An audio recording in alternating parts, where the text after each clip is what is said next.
तो कुछ लोग का फोन आया, ट्रस्ट के लोगों ने बताया कि थोड़ा आवाज आती है। मैंने कहा उन सबको कहिए कि जिस समय नमाज पढ़ी जाए तो हम भी प्रयास करें कि अपनी भागवत बंद करके 5 मिनट के लिए उनके लिए हम अल्लाह को प्रणाम करें। क्या जाता है, क्या फर्क पड़ता है। हाँ, हम चाकर कृष्ण के हैं, हम भक्त उसके हैं, इसमें कोई दोराया नहीं। खुले आम हम इस व्यासपीठ से हम सब कहते हैं कि हाँ हम कृष्ण के भक्त हैं, हाँ हम राधा रानी के भक्त हैं, किंतु हम कृष्ण के भक्त हैं इसका अर्थ ये नहीं कि हम तुम्हारे भगवान का अपमान करते। हम सबका स्वागत करते। एक व्यक्ति जो कहते हैं कि वो आर्य समाज से जुड़े हुए हैं, उन्होंने इस पूरी 2 घंटे की जो वीडियो है, शायद 2 से 2.5 घंटे पूरी भागवत का दिन, उसमें से केवल इतना विषय लिया और उसको ऐसे प्रस्तुत किया गया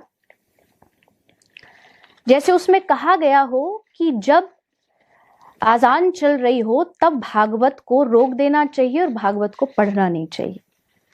सही। मैं सिर्फ इतना पूछना चाहता हूं कि यदि कोई मुसलमान अपने घर में नमाज पढ़ रहा है और तुम अपने घर में बैठ के भागवत पढ़ रहे हो तो तुम्हें भागवत रोकने की जरूरत क्या है? उससे उसके अल्लाह का अपमान कैसे हो गया? इसको लगता है कि वहां पर अल्लाह का अपमान हो रहा है, तो मुसलमान को क्यों नहीं लग रहा कि मेरा साथ वाला भागवत पढ़ रहा है तो मैं ही अजान छोड़ दूं, मैं ही नमाज छोड़ दूं, नहीं तो उसके भगवान का अपमान हो जाएगा। आपने हमेशा सुना होगा कि ईश्वर अल्लाह तेरो नाम सिर्फ मंदिर में बजता है, मस्जिद में यह चीज नहीं बजती है।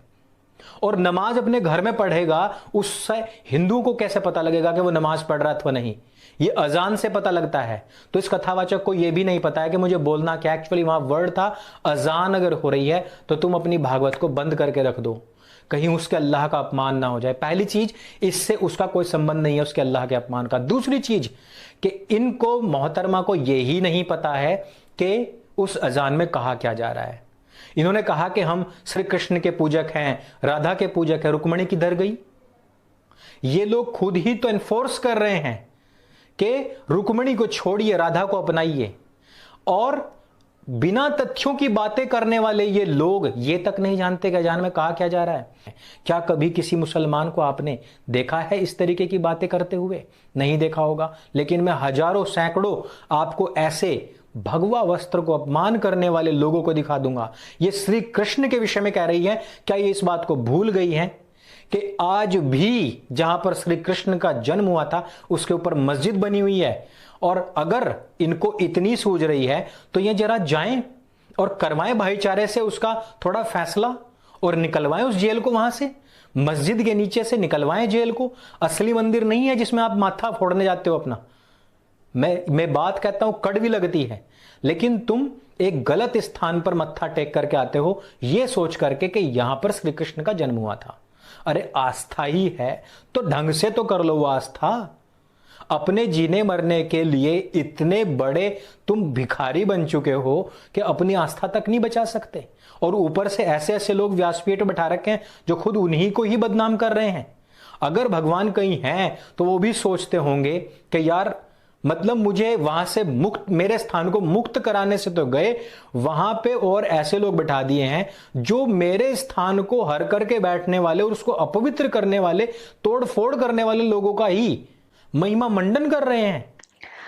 और अगर आप उस व्यक्ति की वीडियो को जाके देखेंगे तो जिस अभद्रता से उसने भागवत का अपमान किया है, उसने कहा कि भागवत नाम की कोई चीज हमारे धर्म में होती ही नहीं, और साथ साथ कहा कि ये सारे वक्ता जो राधे राधे राधे गाते, ये राधा थी कौन? कृष्ण की प्रेमिका के अलावा ये क्या थी? कृष्ण की पत्नी तो रुक्मणी थी। यहां तक भी उसके विचार नहीं रुके और आगे उसने कहा कि ये क्या मथुरा में जन्मभूमि पर जाकर के अपना माथा फोड़ते हो, वो हिंदुओं का स्थान नहीं है।